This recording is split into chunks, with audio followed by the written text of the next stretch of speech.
रहीम dear students, अस्सलाम वालेकुम। Welcome to English grammar world. आप जैसे कि जानते हैं कि हमने अपने ग्रामर के सिलसिला के साथ साथ सेकंड ईयर के लेक्चर्स का भी आगाज़ किया है। लास्ट लेक्चर में हमने डिस्कस किया था पेपर पैटर्न और क्राइटेरिया के सेकंड ईयर का पेपर पैटर्न क्या होता है और क्राइटेरिया क्या है।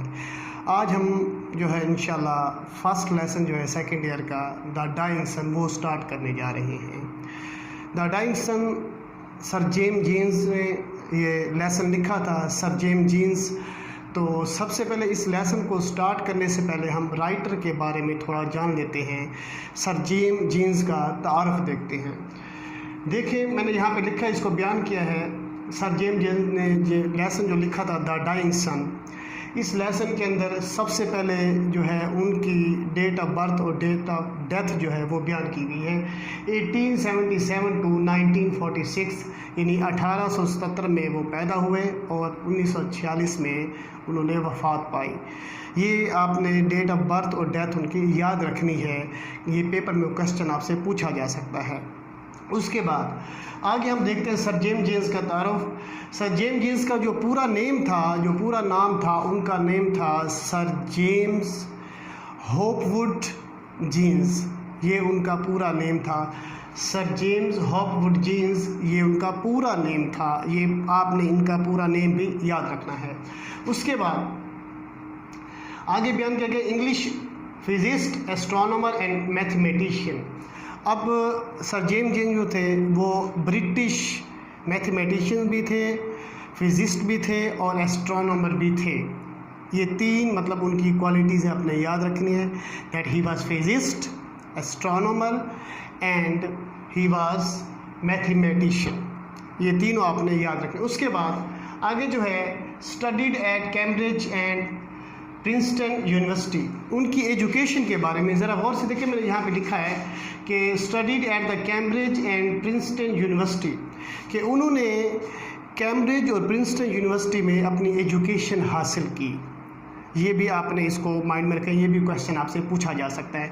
उसके बाद आगे है कि सर जेम्स जीन्स को सर का टाइटल कब मिला था। ही वॉज नाइटेड इन 1928। 1928 में सर जेम्स जीन्स को सर का खिताब दिया गया था।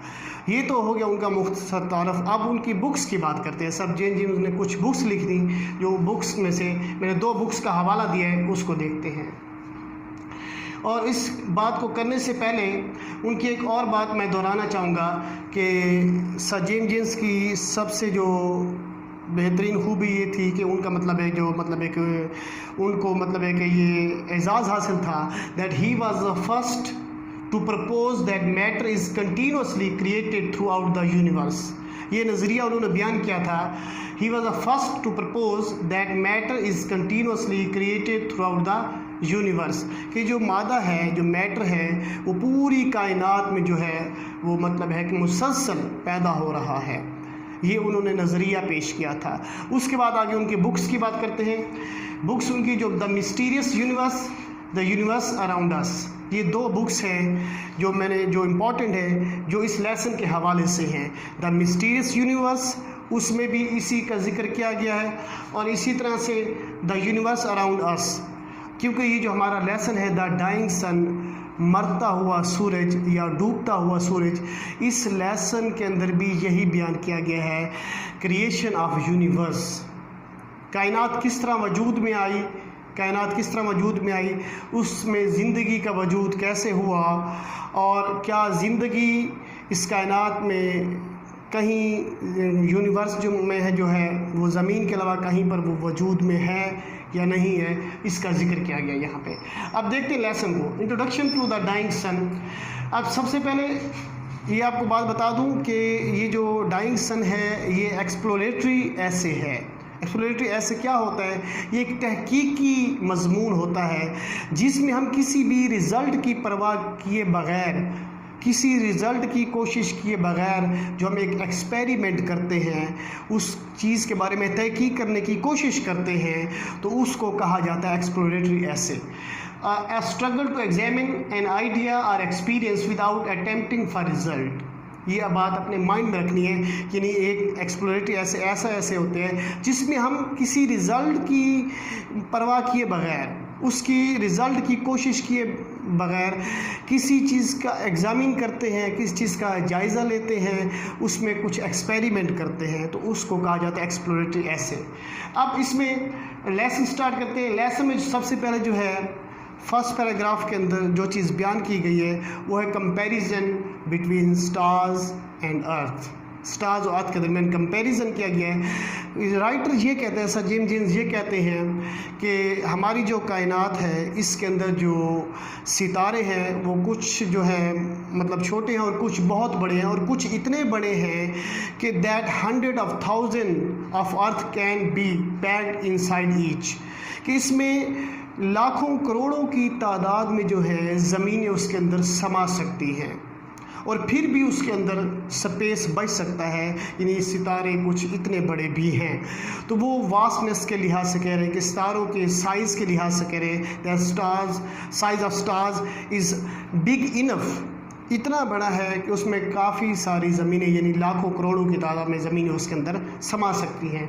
ये इसमें उसने कंपेयर किया है ज़मीन और सितारों के लिहाज से, और इसी में ही उसने बयान किया है कि ये जो सितारे हैं वो इतनी ज़्यादा तादाद में हैं दैट ग्रेन्स ऑफ सैंड, जैसा कि रेत के ज़र्रे होते हैं, गौर से सुनेंगे इस बात को, जैसे उसने कंपेयर किया है जैसे रेत के ज़र्रे होते हैं, ग्रेन ऑफ सैंड होते हैं, ग्रेन्स ऑफ सैंड होते हैं, वो ग्रेन्स ऑफ सैंड जो हैं जैसे हम उनको गिन नहीं सकते, इसी तरह आसमान पर सितारे मौजूद हैं, वो भी लातादाद हैं जो अनकाउंटेबल हैं। ये उसका कंपेयर किया उसने, यानी सितारों की तादाद के बारे में उसने बताया है। सबसे पहले हमने डिस्कस ये किया था साइज ऑफ स्टार, अब हमने देखा कि नंबर ऑफ स्टार्स यानी सितारे हैं कितनी तादाद में। जिस तरह ग्रेन्स ऑफ सैंड गिने नहीं जा सकते उस तरह सितारे भी गिने नहीं जा सकते। उसके बाद आगे वो बयान करता है डिस्टेंस बिटवीन द स्टार्स। अब डिस्टेंस बिटवीन द स्टार्स क्या है कि मिलियंस ऑफ माइल्स का डिस्टेंस है। सितारे एक दूसरे से इतने दूर हैं दैट मिलियंस ऑफ माइल्स, उनका जो डिस्टेंस है वो कितना है, मिलियंस ऑफ माइल्स है, यानी उनके दरमियान मीलों का लाखों मील दूर है वो एक दूसरे से, और वो एक दूसरे के शाज़ व नादिर ही करीब आ सकते हैं, यानी वो एक दूसरे के करीब नहीं आ सकते। अब कैसे, उसने एग्जांपल दिए है, राइटर ने इसको कंपेयर किया है कि जिस तरह आप कंपेयर कर लें कि जो हमारा जो स्काई है वो एक समंदर की मानद है, हमारा जो स्काई है वो एक समंदर की तरह है। जिस तरह समंदर बहुत बड़ा होता है, जिस तरफ हमारी नज़र पड़ती है वो फैला हुआ हमें नज़र आता है, उसके अंदर एक शिप खड़ा हो, एक बैरी जहाज़ हो, वो अकेला हो, और दूर तक और कोई भी बैरी जहाज़ ना हो, कोई चीज़ नज़र ना आए, तो इसी तरह एक सितारा दूसरे से इतना दूर है जिस तरह हमारी नज़र काम करे और हमें एक मतलब एक समंदर के अंदर एक ही बैरी जहाज़ नज़र आता है, दूर तक कुछ और नज़र नहीं आता।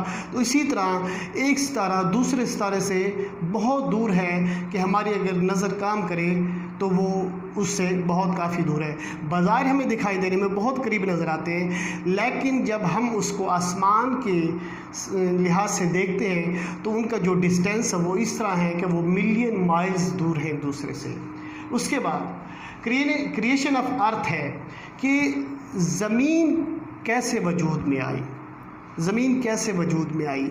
ये बात है 1000 million years ago, 1000 million years ago ये हुआ था that a wandering star wandering through space came near the sun, कि एक सितारा जो था वो घूमता घूमता गर्दिश करता हुआ सूरज के करीब आया।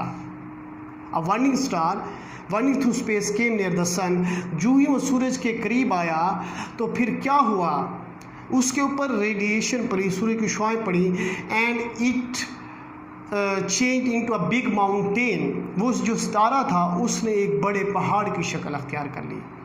और फिर क्या हुआ, जब उस पर रेडिएशन पड़ी, जब सूर्य की शुआएं तेज़ी से पड़ी, the mountain tore into pieces, तो वो जो पहाड़ था वो टुकड़ों में बट गया। वो जब टुकड़ों में बटा, जो वो टुकड़े जो पीसेस थे, उसके जो पीसेस थे, दे फेल इनटू द स्पेस, वो जो इसके जो टुकड़े थे वो खला में गिर गए, and began to revolve around the sun, और उन्होंने सूर्य के गिर्द गर्दिश करना शुरू कर दिया। सबसे पहले क्या हुआ था, a wandering star wandering through space came near the sun, वो सूरज के करीब आया। और फिर क्या हुआ, it raised into a big mountain, इसने एक बड़े पहाड़ की शक्ल अख्तियार कर ली। जब वो बड़े पहाड़ की शक्ल उसने अख्तियार कर ली तो उस पर सूरज की जब रेडिएशन पड़ी, the mountain tore into pieces, तो वो टुकड़े टुकड़े हो गए। जो टुकड़े टुकड़े हुआ, the pieces began to revolve around the sun, तो उन टुकड़ों ने सूरज के गिर्द गर्दिश करना शुरू कर दिया। तो इस तरह मतलब है ये जो इनको सियारों का नाम दिया गया, and they were called planets, उनको सियारों का नाम दिया गया। And our earth is one of them, और हमारी ज़मीन भी उनमें से एक है। तो उसको हमने मतलब है ये इस तरह हमारी ज़मीन वजूद में आई थी। ये थी क्रिएशन ऑफ अर्थ। उसके बाद beginning of life on earth. अब ये है कि ज़िंदगी ज़मीन पर कैसे शुरू हुई। ये भी वही बात है कि ज़िंदगी जो थी वो वजूद में आई थी जब वो सितारे जो मतलब है कि जो प्लैनेट्स थे वो जब खला में बिखरे और उन्होंने रिवॉल्व करना शुरू किया, उस तरह उसके बाद ज़िंदगी वजूद में आई। उसके बाद आगे बयान किया गया है कि beginning of life on earth जो है वो असल में ज़िंदगी कैसे बनी थी। सबसे पहले ज़िंदगी जो थी वो सिंपल ऑर्गेनिज्म की सूरत में, पहले सिंपल ऑर्गेनिज्म से शुरू हुई थी। यानी ये सर जेम्स जीन्स का एक नज़रिया है, उन्होंने कंसेप्ट दिया है कि एक सिंपल ऑर्गेनिज्म की सूरत में शुरू हुई थी, फिर वो कम्प्लेक्स ऑर्गेनिज्म की सूरत अख्तियार कर गई थी, उसके बाद उससे ह्यूमन बीइंग्स वजूद में आए थे।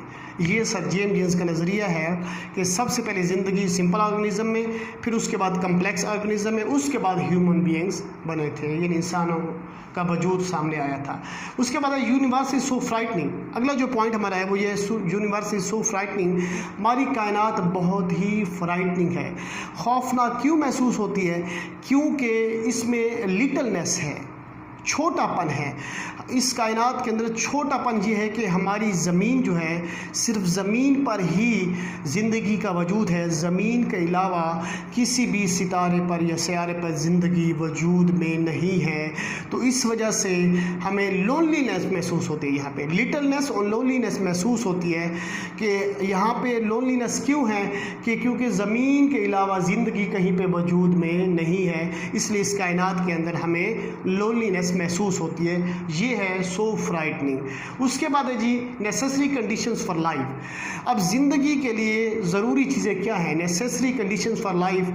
आपको पता है कि ज़िंदगी को वजूद में रखने के लिए जो चीज़ें ज़रूरी होती हैं उनमें सबसे पहली बात है मॉडरेट टेम्परेचर। और ये सबसे बड़ी बात है कि ज़िंदगी लाइफ सिर्फ एग्जिस्ट करती है ज़मीन पर ही, क्यों दूसरे सियारों और सितारों पर ज़िंदगी वजूद में क्यों नहीं है।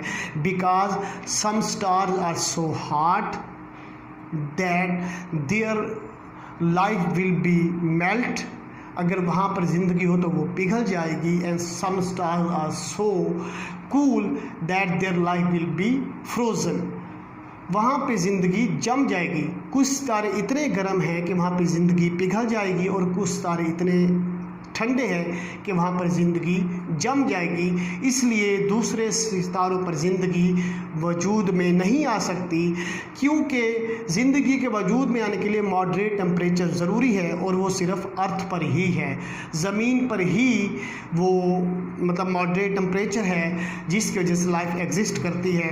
और लाइफ को एग्जिस्ट करने के लिए कौन कौन सी चीज़ें उसमें ज़रूरी हैं, सबसे पहले उसमें मॉडरेट टेम्परेचर, उसके बाद वाटर एंड एयर, ये वो चीज़ें हैं जो ज़िंदगी को वजूद में लाने के लिए ज़रूरी हैं, और ये सिर्फ ज़मीन पर ही पाई जाती हैं।